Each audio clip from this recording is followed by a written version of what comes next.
Chers élèves, bonjour. Eh bien aujourd'hui, une nouvelle analyse, la gare Saint-Lazare de Claude Monet, 1877, musée d'Orsay, hauteur 75 par 105 cm. Nous allons donc analyser la composition, la couleur, la lumière et le format, la technique du peintre. Le sujet, la gare Saint-Lazare. Effectivement, on observe la représentation par Claude Monet de l'intérieur d'une gare, une architecture métallique, avec en point central l'entrée de la locomotive à vapeur au centre du tableau, sur le point de fuite central, si l'on regarde les fuyantes de la structure métallique de la verrière ou des rails qui nous conduisent à cette image.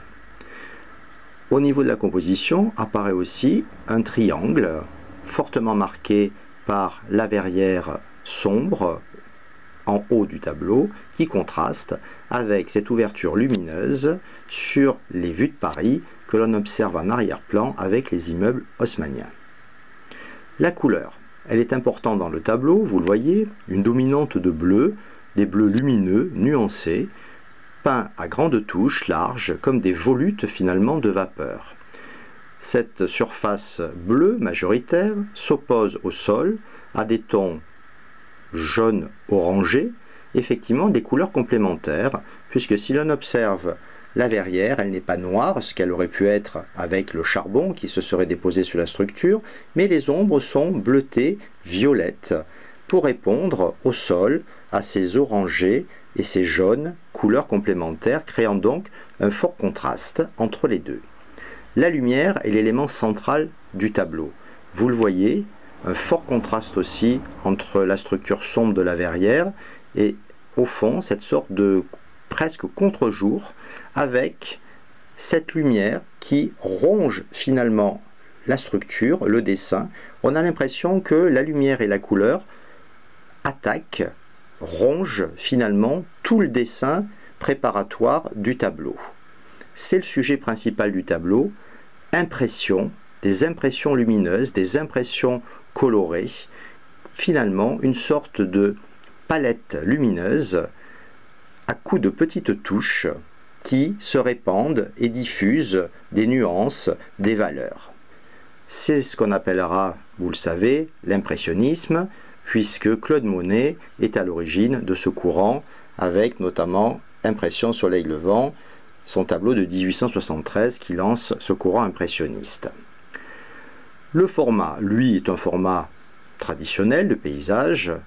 Il n'y a pas d'éléments caractéristiques comme les grands formats par rapport à ce que l'on a déjà vu sur les analyses précédentes. La technique est aussi importante. Vous le voyez, on n'est pas dans une peinture lisse, on est dans des empattements, des touches, des coups de pinceau qui permettent d'obtenir ces vibrations lumineuses. On tapote finalement sur la surface de la toile comme si on avait ces éléments de vapeur, comme si la touche correspondait à ces volutes qui, je le redis, finissent par dissoudre le dessin et la forme.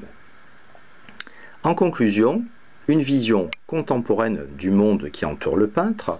Effectivement, à cette époque, fin du XIXe siècle, les gares sont de nouveaux bâtiments qui apparaissent dans les villes. Avec l'industrialisation, on construit des gares avec les transformations de Paris et Haussmann, ces immeubles d'ailleurs que l'on voit au fond, qui créent de grandes percées parisiennes, et souvent, au bout de ces grandes percées parisiennes, des gares principales qui permettent de rejoindre les différentes régions de France, la gare Saint-Lazare permettant, elle, d'aller plutôt sur le bord de mer, Trouville, Deauville, qui sont ces villes balnéaires qui se créent aussi à cette époque.